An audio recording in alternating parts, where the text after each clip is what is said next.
Hello, this is the Change.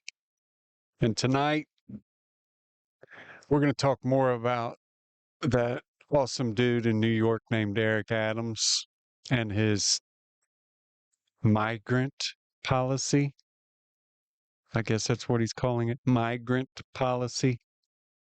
He wants to give New Yorkers money to house migrants in their home.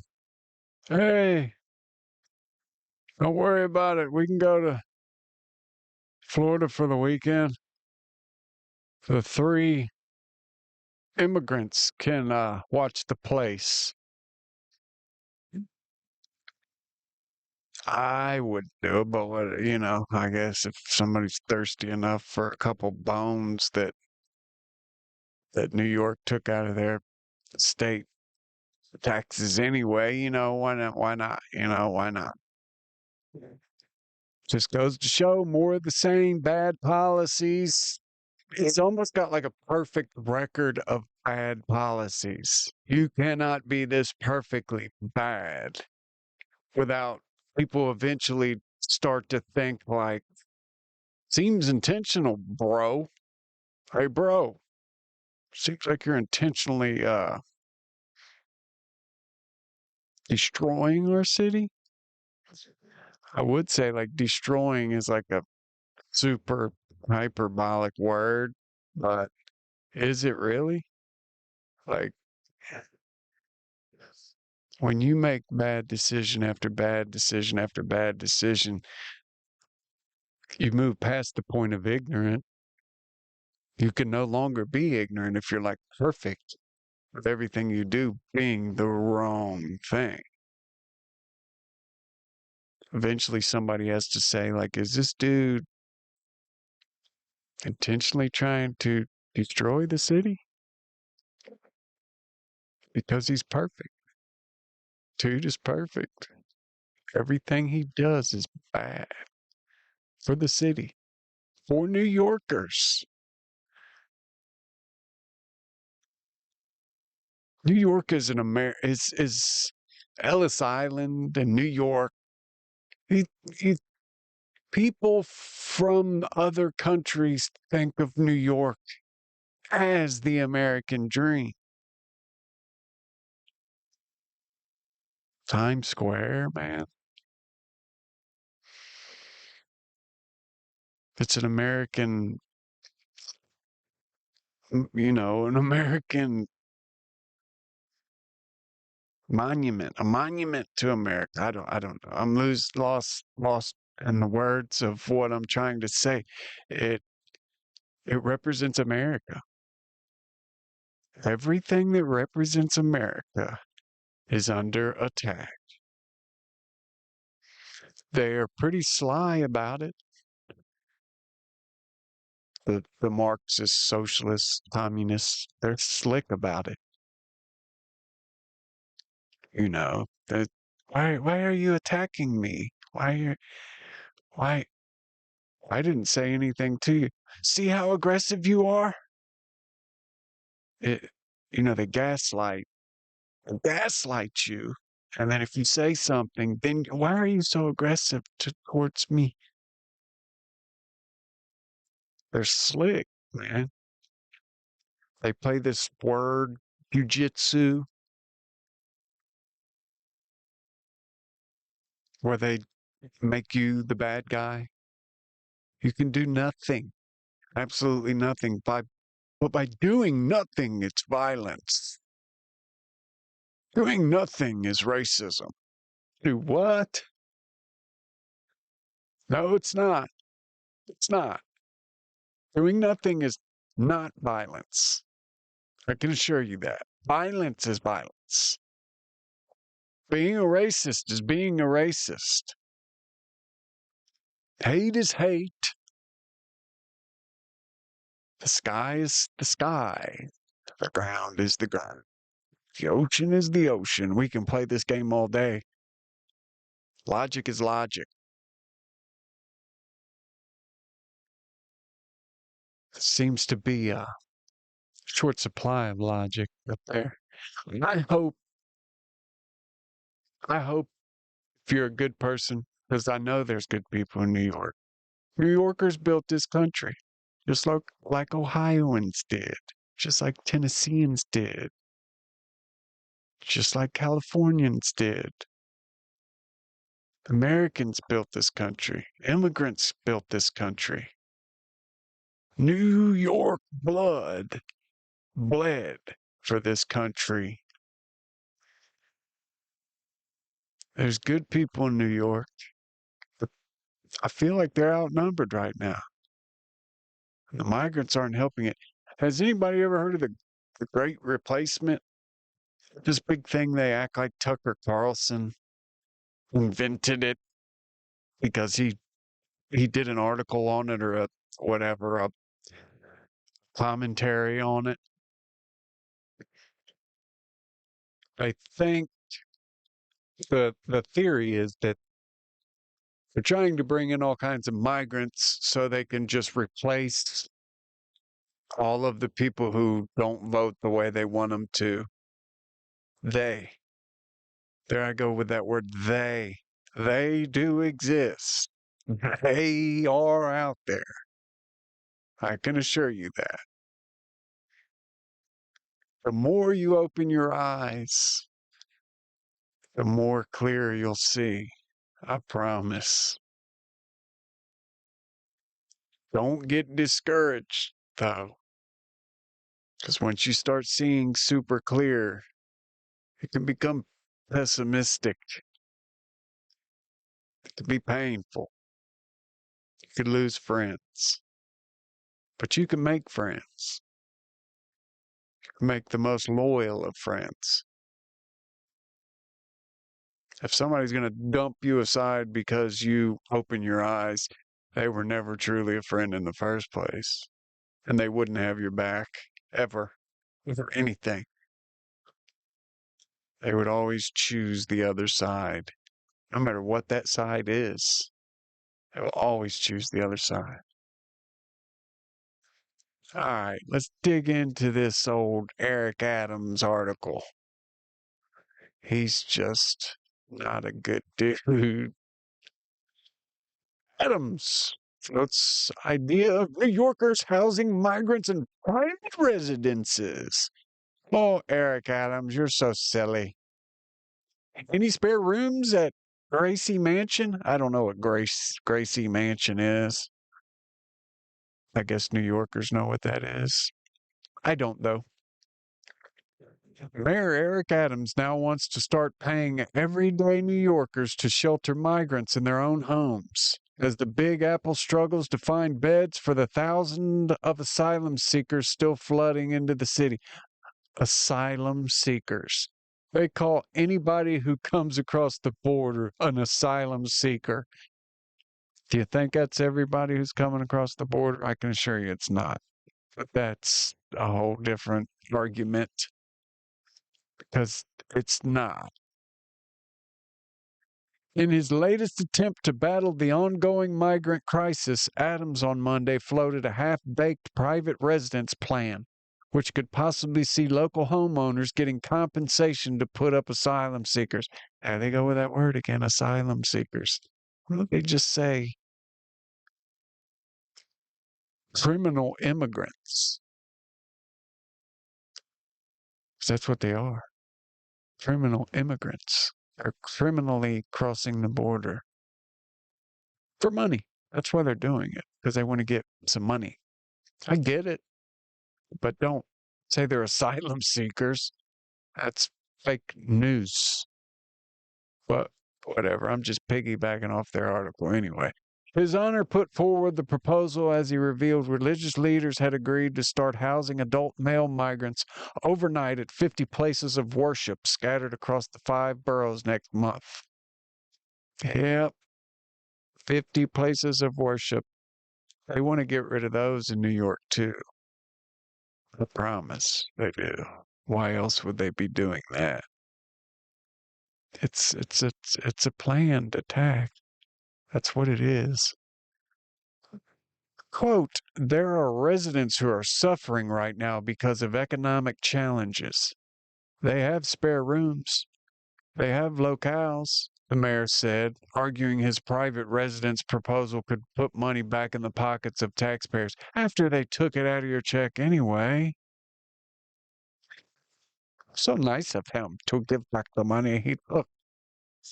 Adams didn't offer up specifics on how the plan would work, including how much New Yorkers could potentially receive per night to cover the cost of hosting a migrant. A spokesperson also did not respond when asked if the mayor would take in migrants in his home in Brooklyn. I bet. He did say, however, that the city would pay places of worship a nightly rate of about $125 for each asylum seeker, which is cheaper than the $380 it costs to put up a migrant household, including a family with kids or just single adults, is one of its sheltered hotels. If the private residence plan went ahead, it could mean New Yorkers are being paid more to host a migrant than a foster parent is giving to raise a child in the Empire State. The state currently pays a daily allowance of $40 for children aged over 12 years, according to the Office of Children and Family Services.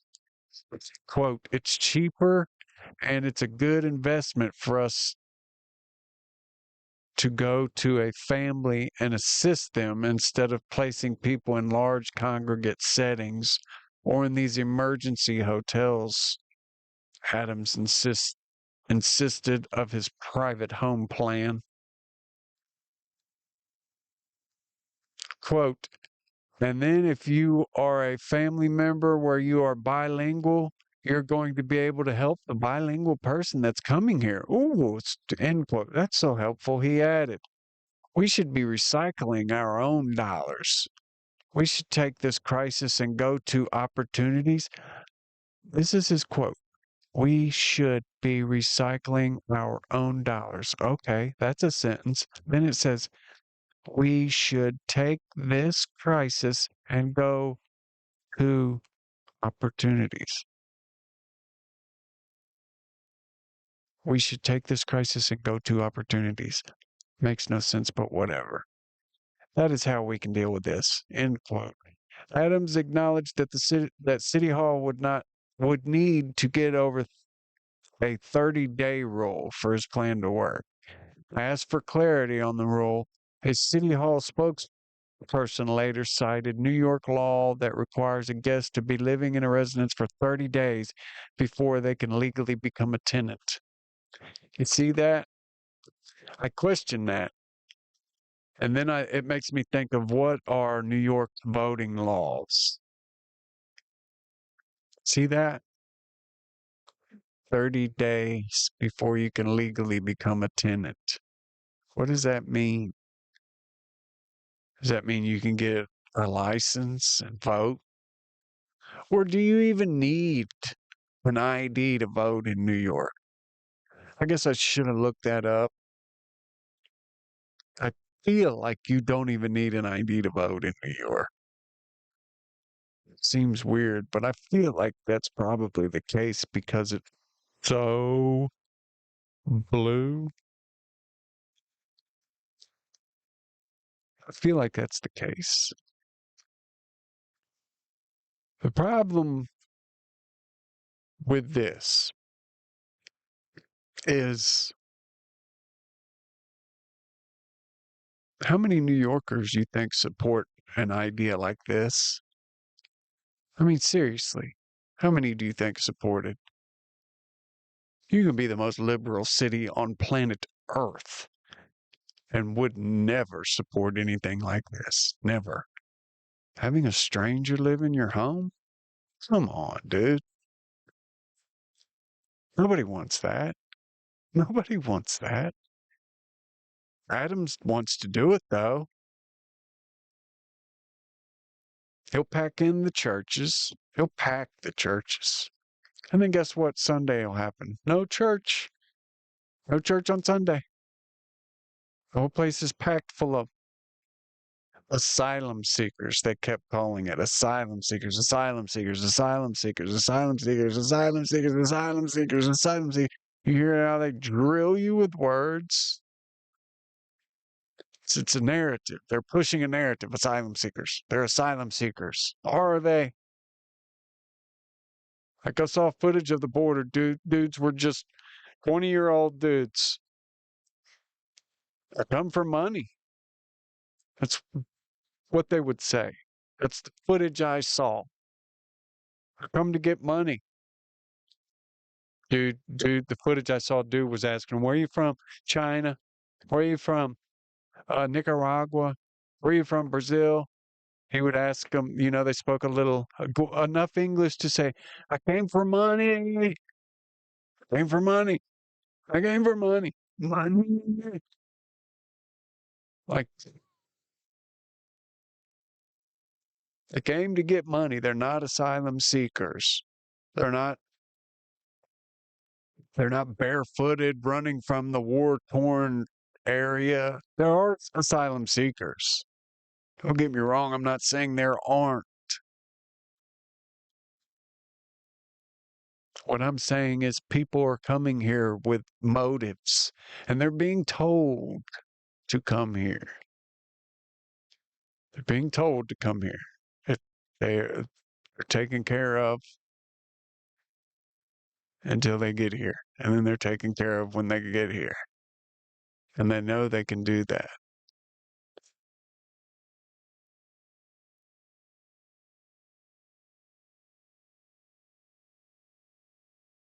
It's going to be a warm summer.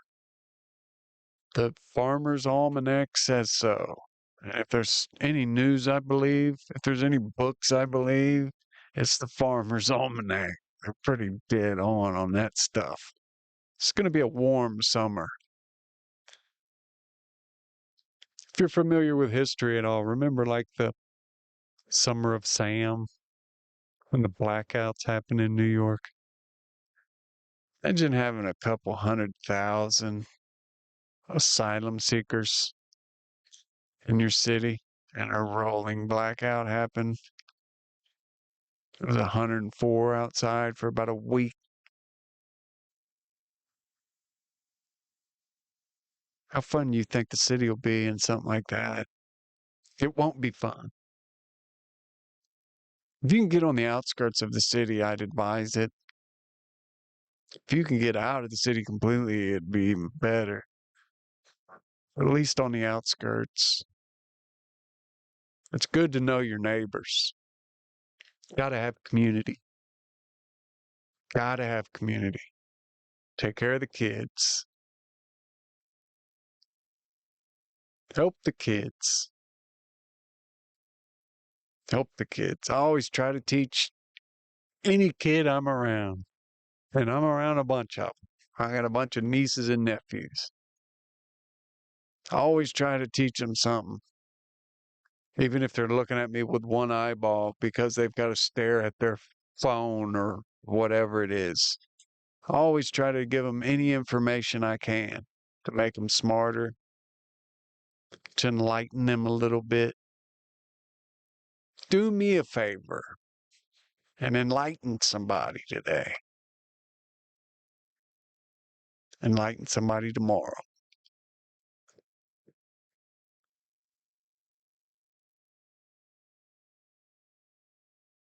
We can get better.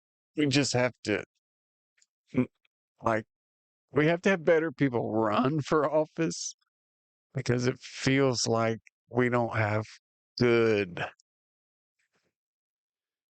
good people running anymore. It feels like it's only people like Adams, but we need to elect better people. But unless we have better people running, there's no way they're going to get elected.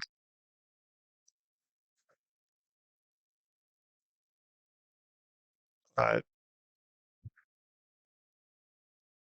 I'll leave it with that. This is the change. And I am the